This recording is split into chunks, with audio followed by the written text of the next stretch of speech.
If you want to support the platform just in case anything like this happens again, you can do it by way of PayPal, Patreon, Cash App, and also by the Anchor. And you can also further support the platform by way of going to the Teespring store or the shoe store that is located in the comment section below.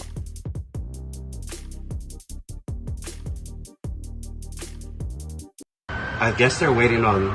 Oh shit! There he goes. Oh my god, he's up. Yeah, look. I don't know what it is that they're shooting him with. He's fucked up. Oh my god. He's on the ground. I think they're. Shush it, mom.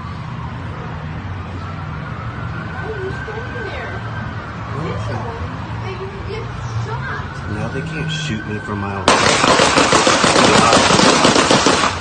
Oh my god. Was that necessary?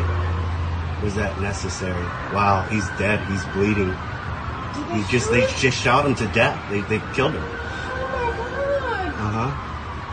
Deadly shooting in Houston. Newly released body cam footage shows the officer shooting 27-year-old Nicholas Chavez 21 times. Chavez had allegedly been having a mental health crisis at the time. Now, according to Houston police, the officers had discharged 5 cartridges of stun guns and deployed 6 beanbags while trying to prevent Chavez from hurting himself. But the chief says the 21 shots fired after were objectively unreasonable. The officers were fired yesterday after a months-long investigation. All right, so you were able to see the footage that I'm guessing a neighbor who lives in the area took, and then you were able to see the coverage from the news. Now, I just want to read this report from you, and it was written September 11, 2020. 4 Houston police officers fired over fatal shooting of Nicholas Chavez. 4 Houston police officers have been terminated for their involvement in the fatal shooting of 27-year-old Nicholas Chavez in April. The Houston Police Department announced the firing on Thursday and released the body cam footage of the encounter. Multiple officers were on the scene the night Chavez was shot to death. They fired a total of 24 rounds at Chavez, only 3 of which were deemed objectively reasonable. Quote, the discharge of those 21 shots for those 4 members of the Houston Police Department are not objectively reasonable. I believe that anyone that watches this tape that sees this would see that they had a lot of opportunity and a lot of other options readily available to them.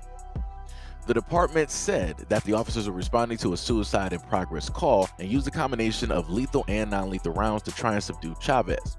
Police said that he had a blunt metal object that was initially thought to be a knife but later found to be a piece of metal rebar. Officers fired tasers, several rounds of beanbags, and 3 shots at Chavez, who went down on the ground and later picked up a dropped taser. Then 21 more shots were fired. Quote, you don't get to shoot somebody 21 times because at that time, when we discharged those 21 rounds, Mr. Chavez was at the greatest level of incapacitation, and I cannot defend that. The police chief said that Sergeant Benjamin LeBlanc fired 2 shots. Officer Omar Tapia fired 6 shots, and Officer Luis Alvarado fired 7 shots, and Patrick Rubio fired 6 shots. The medical examiner identified a total of 29 wounds, including entry and exit wounds, some of which, according to the medical examiner, includes skipped rounds, which indicate bullets hit the ground first, then entered Chavez's body as fragments. A full ballistics report is expected to be completed and turned over to the Harris County District Attorney's Office at the end of the month. Quote, today is a difficult day for all of us, especially the Nicholas Chavez family, HPD, the 4 police officers and their families in our city. And in response to the chief and the firings, these are the 2 things that James Grimaldi, who was the head of the Houston Police Officers Union, stated, calling the firings an unjust and deplorable decision. Quote, this truly was a tragedy, but the chief is now spreading that tragedy to 4 other families by unjustly firing those officers and using them as political fodder.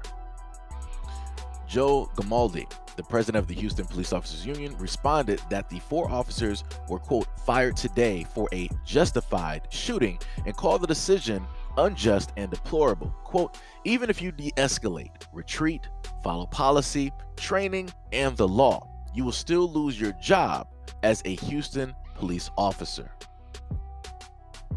And this is a statement from HPD. As the officers engaged the suspect, he charged at them with a pointed object in his hand, also adding in that officers discharged non-lethal rounds at the suspect, which had no effect. The suspect continued to charge at the officers with the pointed weapon in his hand. Fearing for his life, one officer discharged his duty weapon and struck the suspect, who fell to the ground.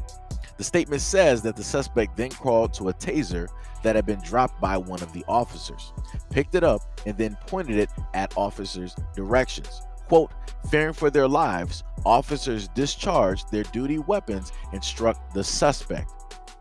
Now, I will say this, after a month-long investigation, and we can clearly see from the video footage that I provided and some of which you were able to see in the news report, you can see how there was so much spacing that there was in no way, in realistic terms, that any of the cops feared for their lives, right? The guy was on the ground. First of all, one of the cops dropped a taser directly in the same vicinity of which he was able to crawl to. If that doesn't seem suspicious in like a setup, I don't know what is. I've never seen a point in time where every cop has a gun and then they magically drop a gun within reach of a suspect who they just use rubber bullets and whatever else to take down, and you leave that gun in the same exact vicinity, which allows him or any person to be able to reach it. Like I said, that seems highly 100% suspicious. And that's something that I feel that a lot of people need to question there. Nobody is going to drop a weapon where potentially it can be used against you. That's crazy. It makes no sense. The second thing that I want to touch on is the fact that you have the cop who represents the union, right? He decided that he was like, hey, well, it's a tragedy. But what's even more tragic is the fact, not the fact that all of these officers shot this man 21 times, some of which the bullets didn't even hit him first. They hit the ground, which means they were aiming at the ground, and then they were sitting up there aiming up.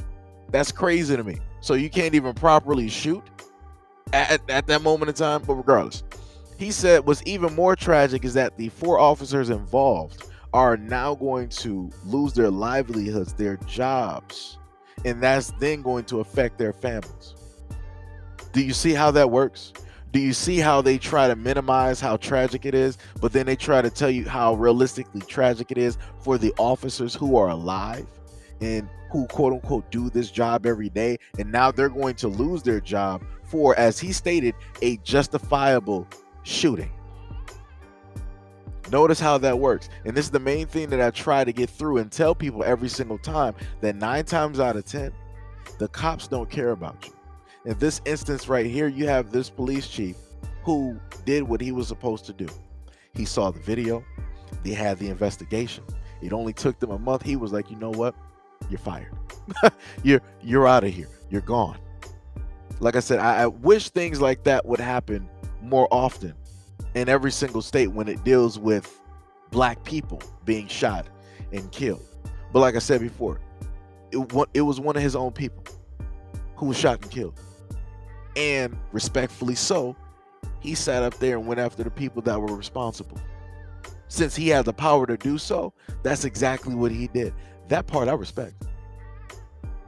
Because at any given time, like I said before, if you are a black cop, right, and your job is to serve your community, the reason that you became a cop is because you wanted to be a better reflection.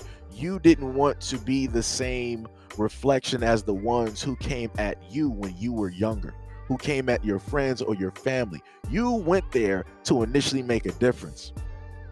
But as we can clearly see in a lot of these cases dealing with police shootings, even when you have black police chiefs and things of that nature, 9 times out of 10, they're not firing the cops. 9 times out of 10, we have, trials, or they're still on the payroll, but they're just not working at the moment until the investigation is said and done, right? Or even if it deals in other cases that aren't even black police chiefs, they just so happen to be Caucasian, it's this long, lengthy trial.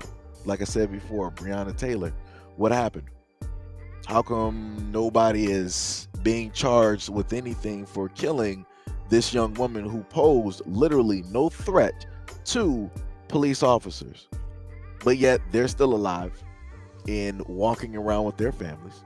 They're able to see their their wives or their girlfriends or their daughters. They're going to be able to celebrate Halloween, which is going to roll up pretty soon. They're going to be able to see Thanksgiving. They're going to see Christmas, and they're going to see a brand new year, 2021. They're going to see the ball drop and everything. Do you think Breonna Taylor is going to be able to see that with her boyfriend who is still living? Do you think that she's going to be able to see that with her family and her friends? Do you think that she's going to be able to go out and eat and celebrate at any of these events? Do you think that her boyfriend is going to be able to shower her with gifts or propose to her or surprise her on her birthday? No. And the same exact thing goes for Mr. Chavez. He's not going to be able to do any of this with his family. He's not going to be able to do any of this with his kids, with his wife, with his friends. He lost his life all because he had a mental breakdown. And they shot him 20-something odd times. So at that point in time, you mean to tell me that nobody had pepper spray? You didn't have anything else that you could have potentially used to subdue Mr. Chavez? Because 9 times out of 10, if it happens to deal with, I don't know, what they want to call an uncooperative suspect, aka a black man driving, or maybe walking on a sidewalk, they'll have several cop cars on top of 12 officers who will all be on top of one black man dogpiling, talking about, oh, he's resistant, we can't control him, he had some type of Herculean strength, right? They'll make up all of these things to justify why it is that they had to use all of that quote-unquote manpower to overpower that suspect, aka that black man. So just by going by that example, right, why is it that the cops couldn't do the same thing here? You mean to tell me that you could not have pepper sprayed him, then somebody could have quickly rushed him, and then everybody else would have basically followed up and went for an arm, leg? That thought process just wouldn't have happened. Nobody could have done that. Like I said before, this man didn't have a gun, but yet you were afraid. And so afraid to the fact that magically, supernaturally, you dropped your taser right next to him so that he was potentially able to pick it up. And you know the fact that this guy is unstable, and you know that he's going through some type of mental breakdown or health issue, but yet you still proceeded to treat him like some type of hunting trophy that you saw out in the woods that you just had to go out there and get.